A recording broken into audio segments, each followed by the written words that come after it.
करते हैं कलीमुल हाफिज साहब भी प्रवक्ता एआईएमआईएम के हमारे साथ जुड़ेंगे, लेकिन बेहद खास मेहमान हरिशंकर जैन जी हमारे साथ इस वक्त जुड़ रहे हैं, जो कि हिंदू पक्ष के वकील भी हैं और एक लंबा वक्त उन्होंने इन तमाम मामलों में अलग अलग दिया है विष्णु जैन के साथ मिलकर। हरिशंकर जी, कल किस तरह के फैसले की आपको उम्मीद? जो 5 मांगे हिंदू पक्ष से हैं वो भी हम अपने दर्शकों को दिखा देते हैं। श्रृंगार गौरी की पूजा से लेकर जो अभी दावा है कि शिवलिंग है उसकी पूजा की मांग, दीवार हटाने की मांग, क्या आप होता हुआ देख रहे हैं कि ये सब कुछ की इजाजत मिलेगी कोर्ट से? और अगर मिलेगी तो आपके पास दलील क्या है इसके लिए?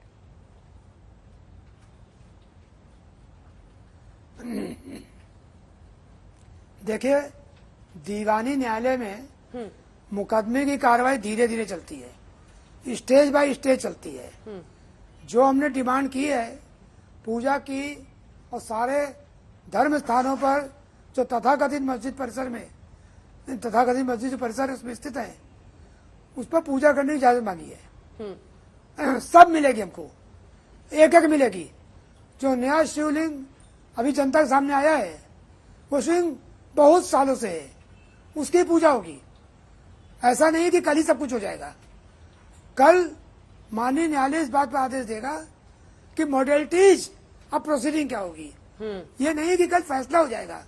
कल इतना है कि पहले क्या सुना जाएगा। कमिश्नर रिपोर्ट आ चुकी है। कमिश्नर रिपोर्ट पर ऑब्जेक्शन कोर्ट ने मांग लिया है, तो उस पर पक्षकारों को अपने ऑब्जेक्शन देने हैं। इसके बाद सुप्रीम कोर्ट ने कहा है कि 7/11 की एप्लीकेशन डिसाइड की जाए। हम भी तैयार हैं।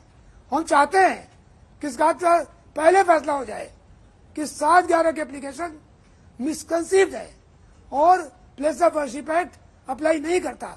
15 अगस्त 1947 की स्थिति देखनी होगी और 15 अगस्त 1947 को वो हिंदू मंदिर का शेप था, वहां मस्जिद नाम की कोई चीज नहीं है। और अगर मंदिर तोड़कर आप जबरिया गैर कानूनी ढंग से, यानी ठेठ भाषा में कहूं तो तलवार की नोक पर अगर आप घुस जाते हैं तो उससे उस मंदिर को आप मस्जिद कन्वर्ट नहीं कर सकते हैं। मैं चाहता हूं कि सारी बातों की जांच हो। मुस्लिम पक्ष मांग रहा है, हमारे पास तो सबूत है। हमारे पास एक नहीं 10 सबूत है। और है कमिश्नर रिपोर्ट छोड़ दीजिए, कमिश्नर रिपोर्ट के अलावा हमने रिकॉर्ड पर बहुत से एविडेंसेस लगाई हैं जो साफ साफ इस बात के सबूत है वो हिंदू मंदिर था। लेकिन तो हमको अगर 7/11 पास हो जाए तो कोई दिक्कत नहीं है, ठीक है, हम तैयार है। लेकिन वो कह रहे हैं सर कि वहां पर कई सौ सालों से अब वो नमाज पढ़ रहे हैं। अब ऐसे में आप दावा कर रहे हैं कि 1947 में मंदिर था, ये कैसे होगा सर? ये बताइए, अगर कोई मेरे घर में पहुंच कर नमाज पढ़ने लगे तो क्या मस्जिद हो जाएगी? एयरपोर्ट पर सालों से नमाज पढ़ी जा रही है। वहां एक प्रार्थना रूम है, हर आदमी जानता प्रार्थना रूम है, नमाज पढ़ते हैं तो कहेंगे मस्जिद हो गई। तो मस्जिद नमाज पढ़ लेने से या कहीं मूर्ति रख लेने से वो धर्म स्थान नहीं हो जाता है। धर्म स्थान तब होगा जबकि कोई नियमों के अंतर्गत हो। मैं पूछना चाहता हूँ, क्या औरंगजेब ने कोई वक्फ डीड की थी? क्या किसी मुस्लिम की कोई वक्फ डीड है कि ना? क्या बिना वक्फ के प्रॉपर्टी वक्फ हुए क्या कोई मस्जिद बन सकती है? अरे बड़े सवाल है। ये मुस्लिम्स का कोई अधिकार नहीं है। अभी आपने इरफान हबीब को सुना था, उन्होंने साफ साफ कहा कि सही है कि मंदिर तोड़कर मस्जिद बनाई गई। अरे मस्जिद हुई कहाँ? आप खुद कहते हो, बड़े शान के साथ कहते हो कि इस्लाम किसी प्रकार का भेदभाव नहीं करता, अगर मंदिर तोड़ के बनाई जाएगी तो हमारी इबादत के लिए मंजूर नहीं है। ये स्वीकारोक्ति आपकी है। तो ये थोड़ी है कि मीठी मीठी बात बोल दोगे और जब सच्चाई का मौका आएगा तो आप पीछे हट जाओगे। दो राय नहीं चलेगी। अब हिंदुस्तान में केवल एक राय चलेगी और सच्चाई का रास्ता चलेगा, संविधान का रास्ता चलेगा। यह संविधान के रास्ते से इनको हटने नहीं देंगे। ठीक है, किस मुंह से कहते हैं? जब बाबरी मस्जिद कांड था तब भी कहा कि अगर साबित हो जाए कि मंदिर तोड़ बनाई गई। अरे आप इरफान हबीब कह रहे हैं, सारे ग्रंथों में लिखा है, सारे इतिहासकारों ने लिखा है, जदुनाथ सरकार साहब ने लिखा है कि मंदिर तोड़ कर बनाया गया।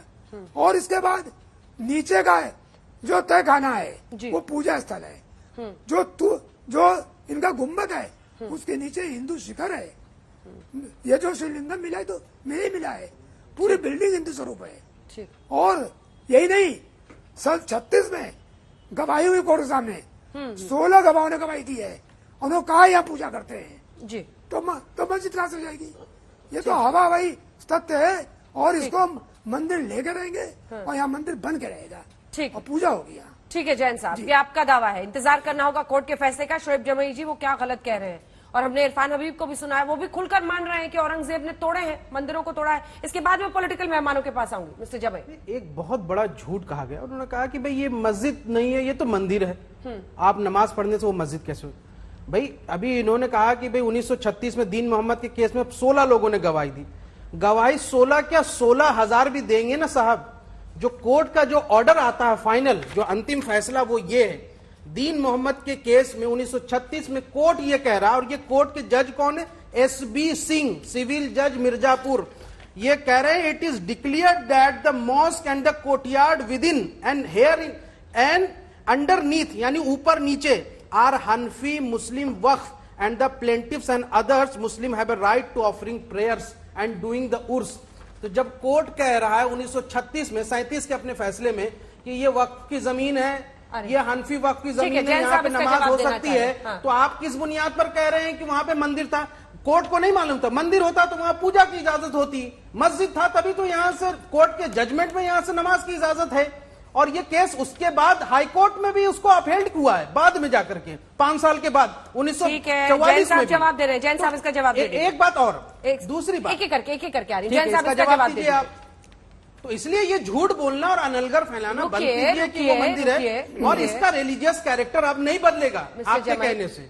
आस्था पे देश थोड़ी चलता है। जवाब सुनिए जैन साहब। देखिए, हाँ जी, मैं जवाब दे रहा हूं। इस केस में, दीन मोहम्मद केस में, हिंदू पक्षकार नहीं था, डेटी पक्षकार नहीं था, केवल ये दीन मोहम्मद बनाम भारत सरकार था केवल। और उसमें दरखास्त भी पड़ी थी कि हिंदू पक्ष को सुन लिया जाए। कोर्ट ने कहा हिंदू पक्ष को पार्टी नहीं बनाएंगे, और जो पक्ष पार्टी नहीं होता उस पर वो केस या टिकरी अभी तो आप कह रहे थे कि 16 लोगों को सुना गया है, जो गवाही दे रहे हैं उसका आपको इम्पोर्टेंस है, और जो ऑर्डर आया उसका इम्पोर्टेंस नहीं है। आप वकील हैं हरिशंकर जैन जी, पहले बात 16 लोगों की गवाही का आप हवाला क्यों दे रहे हैं? हमको अगर इस केस की रिलेवेंस नहीं है तो उस 16 लोगों की गवाही का क्या मतलब है आपको व्याख्या करने का? तो फिर कोर्ट का ऑर्डर भी मानिए उस 16 लोगों की गवाही के बाद। नहीं, बात तो रिलेवेंट है ना, बात सुनिए, बीच में मत बोलिए जी। नहीं तो आप रेलिवेंट कर रहे हैं ना। आप मेरी बात सुनिए। बात यह है कि हम डिफेंडेंट भी नहीं थे, कोई डेटी इसमें पार्टी नहीं था, तो जब तक हम पार्टी नहीं है तो डिक्री हम पर बाइंडिंग नहीं है, नंबर 1। पर जो गवाही हुई है, आप उस गवाही से आप पीछे नहीं जा सकते, तो फंडामेंटल है। और मैंने ये गवाहियां गलत सही सुप्रीम चुप रही है। पहले सुनिए, पहले मैंने सुप्रीम कोर्ट में सारी गवाहियां दाखिल कर दी है। लोअर कोर्ट 16 लोगों की गवाही का हवाला देकर के आप कहते हैं कि 16 लोगों ने गवाही दी, और जब 16 लोगों की गवाही के बाद कोर्ट अपना फाइनल ऑर्डर दे देता है तो ये इररिलेवेंट हो गया और गवाही रेलिवेंट हो गई। वाह मान्यवर, वाह, कमाल, वो लागू नहीं होगा, स्लो क्लैप, वो लागू नहीं होगा। Thank you. तो आइए कोर्ट पे, अरे आइए कोर्ट बिल लीजिएगा, मालूम पड़ जाएगा। आपकी आस्था से देश नहीं चलेगा, संविधान से चलेगा। 1991 का जो प्लेसेस ऑफ वर्शिप एक्ट है वो साफ तौर पर कह रहा है रिलीजियस कैरेक्टर चेंज नहीं होगा।